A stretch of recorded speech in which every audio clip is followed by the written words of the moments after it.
Endometrial hyperplasia. Endometrial hyperplasia জরায়ুর আস্তরণকে ঘন করে তোলে, যার ফলে ভারী বা অস্বাভাবিক রক্তপাত হয়। অস্বাভাবিক এন্ডোমেট্রিয়াল হাইপারপ্লাজিয়া এন্ডোমেট্রিয়াল ক্যান্সার এবং জরায়ু ক্যান্সারের ঝুঁকি বাড়ায়।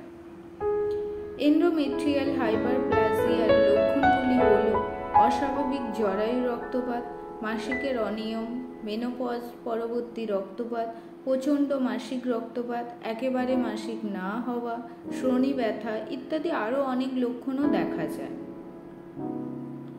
এর কিছু ঝুঁকির কারণগুলি হল স্তন ক্যান্সার, ডায়াবেটিস, ডিম্বাশয়, জরায়ু বা কোলন ক্যান্সার, পিত্তথলির রোগ, হরমোন থেরাপি, গর্ভবতী না হওয়া, স্থূলতা, থাইরয়েড রোগ, polycystic ovary syndrome, auto immune রোগ, এরকম আরও অনেক জটিলতাও দেখা যায়। এসব সমস্যার সমাধান পেতে আপনারা আসুন আমাদের দ্য ওম ফার্টিলিটি ট্রিটমেন্টে। এখানে ন্যাচারাল ট্রিটমেন্টের মাধ্যমে 3 থেকে 6 মাসের মধ্যে আপনি আপনার সমস্যার সমাধান পাবেন।